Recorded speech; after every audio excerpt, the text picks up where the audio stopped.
तो आज हम सॉल्व करेंगे लास्ट प्रॉब्लम डे वन से स्टॉक बाय एंड सेल। तो देख लेते हैं।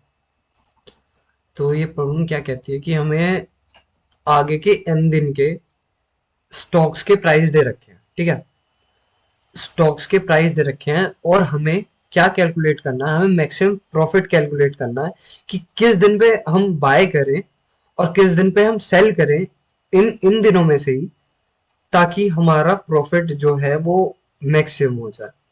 तो अगर हम नॉर्मली सोचें तो किस कंडीशन में हमारा प्रॉफिट मैक्सिमम होगा, जब हम मिनिमम से मिनिमम पे खरीदें और मैक्सिमम से मैक्सिमम पे बेच दें।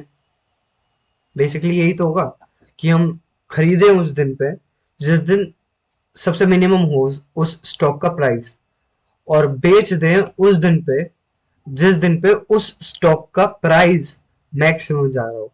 ठीक है, तो हमें एन दिन के ये प्राइस दे रखे हैं in the form of array. तो हम नॉर्मली भी देख सकते हैं, अगर हमने 7 पे बाय किया और 1 पे बेच दिया तो क्या हुआ, हमें 6 का लॉस हो जाएगा। अगर हमने 1 पे बाय किया और 4 पे बेच दिया, 5 पे बेच दिया तो 4 का प्रॉफिट हो जाएगा। 5 पे बाय किया, 3 पे बेच दिया तो 2 का लॉस हो जाएगा।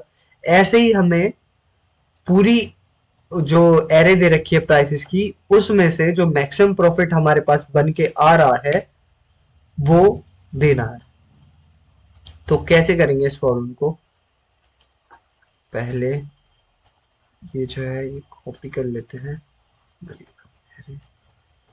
ठीक है, ओके।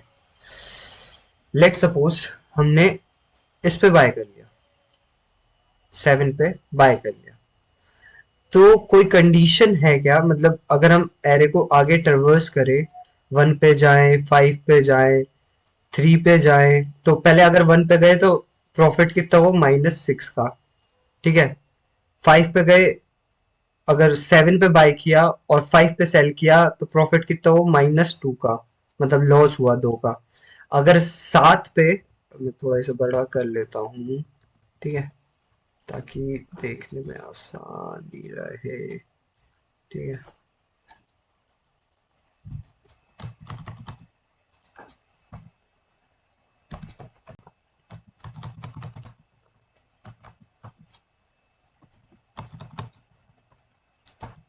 ठीक है। तो ये क्वेश्चन काफी इजी हो जाता है अगर हम थोड़ा सा दिमाग लगाएं तो। ठीक है, ठीक है। लेट सपोज हमने 7 पे बाय किया, 7 पे बाय कर लिया, ठीक है, 1 पे सेल कर दिया, तो क्या प्रॉफिट हो रहा है हमें? अगर 1 पे सेल कर दिया तो हमें 6 का लॉस हो रहा है, तो हम उसे -6 से डिनोट कर सकते हैं, कोई दिक्कत नहीं। बाय 7 पे किया, 5 पे बेच दिया, कितने का प्रॉफिट हुआ, -2 का लॉस हुआ। मतलब 7 पे बाय किया, 3 पे बेच दिया तो कितने का लॉस हुआ, -4 का। मतलब कितने का प्रॉफिट हुआ, -4 का, जो कि लॉस होगा 4 का। 7 पे बाय किया, 6 पे बेच दिया तो 1 का लॉस हुआ। 7 पे बाय किया और 4 पे बेच दिया तो कितने का प्रॉफिट हुआ, -3 का, डेट मीन्स लॉस ऑफ 3। हम ऐसे ही हर एक एलिमेंट के लिए, हर एक एरे के एलिमेंट के लिए उससे अगले दिनों के लिए चेक कर सकते हैं कि लेट सपोज इस पर्टिकुलर डे पे हमने बाय कर लिया और आगे के दिनों में जाके हम चेक कर रहे हैं कि कितने, मतलब किस दिन हमारा मैक्सिमम प्रॉफिट आएगा। तो ये क्वेश्चन काफी इजी हो जाता है और मैं इलेबोरेट कर देता हूँ हर एक एलिमेंट के लिए। लेट सपोज अब यहाँ पे आगे, यहाँ पे तो सारे लॉस हो रहे थे, पर इनमें से भी मैक्सिमम क्या हुआ, मैक्सिमम क्या हुआ कि -1 का लॉस आया हमारे पास। जो प्रॉफिट आया, जो मैक्सिमम था वो कितना था, -1, जो कि लॉस ही था। और ये कंडीशन भी दे रखी है शायद कि return the maximum profit that can be achieve if you can not achieve any profit, return 0। मतलब अगर माइनस में प्रॉफिट जा रहा है तुम्हारा तो रिटर्न कर दो 0। That's the basic condition. ठीक है, अब हमने नेक्स्ट एलिमेंट के लिए देखा। नेक्स्ट एलिमेंट के लिए क्या देखा कि यहाँ पे हमने बाय किया और आगे आगे चल के हम चेक कर रहे हैं कि अगर हमने 5 पे सेल किया तो 4 का प्रॉफिट हुआ, 3 पे सेल किया तो हमें 2 का प्रॉफिट हुआ, 6 पे सेल किया तो 5 का प्रॉफिट हुआ, 4 पे सेल किया तो 3 का प्रॉफिट हुआ। जो इनमें से मैक्सिमम होगा, मतलब सारी कंडीशंस में से जो मैक्सिमम निकलता जाएगा, अभी तक जो मैक्सिमम है वो कितना है, 5। ठीक है, ऐसे ही हम हर एलिमेंट के लिए उसके अगले एलिमेंट्स चेक करते रहेंगे कि कितना प्रॉफिट और लॉस हो रहा है और मैक्सिमम प्रॉफिट रिटर्न कर देंगे। ठीक है, तो इस कंडीशन में, इस अप्रोच में हमारी टाइम कॉम्प्लेक्सिटी कितनी लगेगी इस अप्रोच में, क्योंकि एक ट्रेवर्सल हमें लग रहा है हर एक एलिमेंट के लिए, और एक एक एरे एक लूप लग रहा है हमें उससे अगले एलिमेंट्स को ट्रेवर्स करने के लिए। तो this approach requires time complexity of order of n square. ठीक है, ऑर्डर ऑफ एन स्क्वायर की टाइम कॉम्प्लेक्सिटी लगेगी इसकी, और ऑर्डर ऑफ वन की स्पेस कॉम्प्लेक्सिटी। ठीक है, तो अगर इतना इजी क्वेश्चन है तो फिर तो कोई बात ही नहीं है, तो इसको हमें ऑप्टिमाइज ही करना होगा। ठीक है, ऑप्टिमाइज करने के लिए इंटरव्यूअर ही बोल देगा, because it is a naive approach. ठीक है, ये ऑर्डर ऑफ एन स्क्वायर में दे रहा है, जो कि एक अच्छी टाइम कॉम्प्लेक्सिटी नहीं है। तो अब हम इसे ऑप्टिमाइज कैसे करें? ठीक है, ऑप्टिमाइज कैसे करेंगे कि हम, ठीक है, तो अब हम देखेंगे स्टॉक बाय एंड सेल की ऑप्टिमाइज्ड अप्रोच। तो ऑप्टिमाइज्ड अप्रोच में हम क्या करेंगे, हम एरे को ट्रेवर्स करेंगे। ठीक है, एरे को ट्रेवर्स करेंगे और हम 3 चीजें मेंटेन करके चलेंगे। जो हमारा बाय वेरिएबल है वो स्टोर करेगा अभी तक का जो मिनिमम होगा।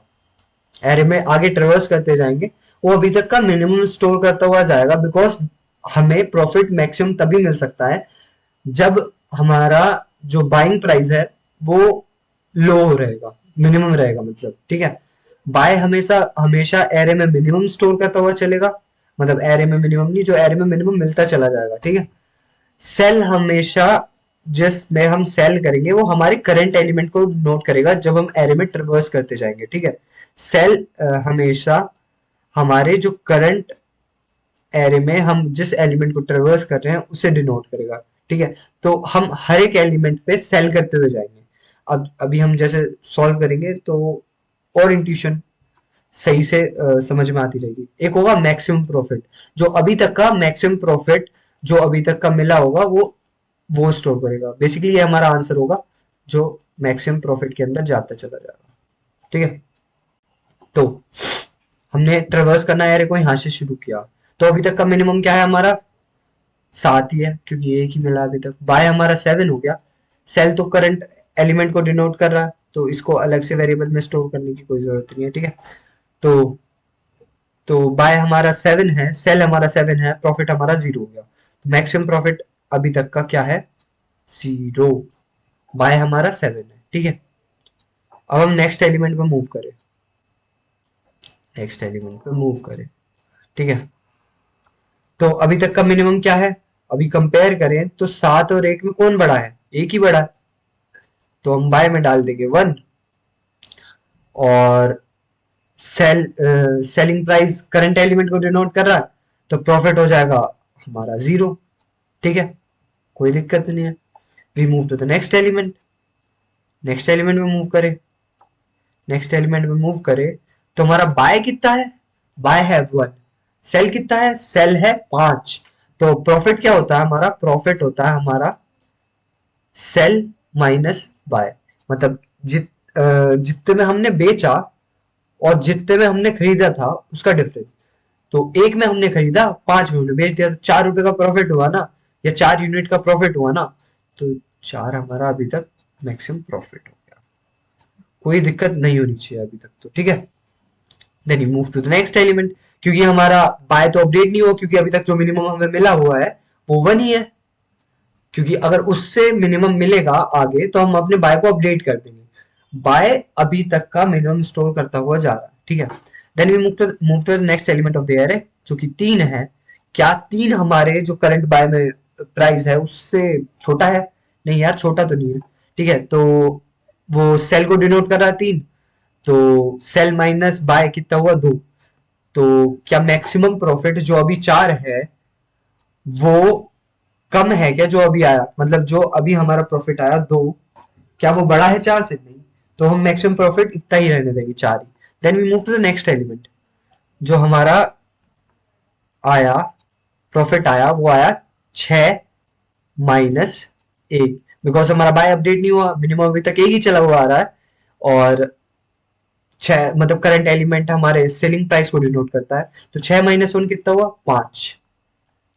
तो मैक्सिमम प्रॉफिट हमारा अपडेट हो जाएगा because we have found the maximum profit so far, जो कि हमारा अभी तक है 5। ठीक है, अब हम नेक्स्ट एलिमेंट पे जाएंगे जो कि 4 है तुम्हारा। 4 है तो क्या हमारा बाय अपडेट होगा? नहीं भाई, बाय तो अपडेट नहीं होगा बिकॉज 1 इज स्मॉलर देन 4। तो हम प्रॉफिट कैलकुलेट कर लेते हैं, selling price minus buying price, it is equals to 3। क्या हमारा मैक्सिमम प्रॉफिट अपडेट होगा? नो, क्योंकि वो 5 है और अभी हमारा 3 आया, हमें मैक्सिमम प्रॉफिट चाहिए तो वो 5 ही रहेगा। हमारी एरे यहाँ पे एंड हो चुकी है। तो मैक्सिमम प्रॉफिट क्या रिटर्न हुआ हमारे यहाँ से? वो हुआ 5। क्या यही हमारा आंसर है? तो हमारी इंट्यूशन सही है, सही है। ठीक है, 5 ही आंसर आ रहा है, तो सही है। तो कोड देख ले, कोड देख लेते हैं, बहुत इजी कोड है। ठीक है, मैक्सिमम प्रॉफिट लेके चल रहे हैं, शुरू में 0 है वो, ठीक है।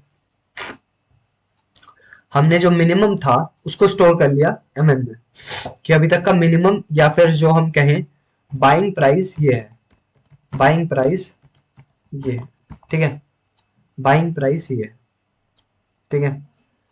अब एन हमारा उसको डिनोट कर रहा है एरे की साइज को, कि कितने दिन का दिया हुआ है। हम 1 से शुरू कर रहे हैं बिकॉज पहले में तो हमें मिल चुका है ना, बाइंग प्राइस मिल चुका है और मैक्सिमम प्रॉफिट 0 ही होने वाला है, क्योंकि एक ही एलिमेंट है, जितने हम बाय किया उतने हम बेच दिया, तो मैक्सिमम प्रॉफिट 0 ही होगा। तो 1 से शुरू कर रहे हैं एन तक। हम अपने बाइंग प्राइस को अपने बाइंग प्राइस को अपडेट करते जा रहे हैं। जैसी एरे में हमें उससे छोटा मिलेगा ना करंट बाइंग प्राइस से, तो हम अपडेट कर देंगे अपने बाइंग प्राइस को, ठीक है। हमें उससे छोटा मिला, हमने अपडेट कर दिया, कोई दिक्कत नहीं होनी चाहिए इसमें। और करंट एलिमेंट डिनोट कर रहा है हमारे सेलिंग को। अब selling price minus buying price को जब हम माइनस करते हैं तो हमारा प्रॉफिट आता है। हमें चाहिए मैक्सिमम प्रॉफिट, तो जो मैक्सिमम प्रॉफिट हमने ऊपर वेरिएबल बनाया था उससे कंपेयर करेंगे कि इन दोनों में से मैक्सिमम जो भी है वो हमें रिटर्न कर दो। और लास्ट में जब हमारा ये लूप एंड हो जाएगा हमें अपना आंसर मिल जाएगा। तो हम चेक करके देख लेते हैं हमारा कोड रन कर रहा है क्या, कोई दिक्कत तो नहीं है। ठीक है, ये बहुत ही नाइस अप्रोच है। ठीक है, ओके। तो इस अप्रोच में हमें टाइम कॉम्प्लेक्सिटी कितनी लगी? Order of n. और स्पेस कॉम्प्लेक्सिटी कितनी लगी? Order of 1। तो it is a better approach than previous, कि प्रीवियस में क्या था, प्रीवियस में ऑर्डर ऑफ एन स्क्वायर लग रही थी, इसमें ऑर्डर ऑफ एन लग रही है with space complexity of order of 1। तो this is the optimised approach of stock buy and sell. ठीक है, और कोई दिक्कत हो तो पूछ लेना। बाय।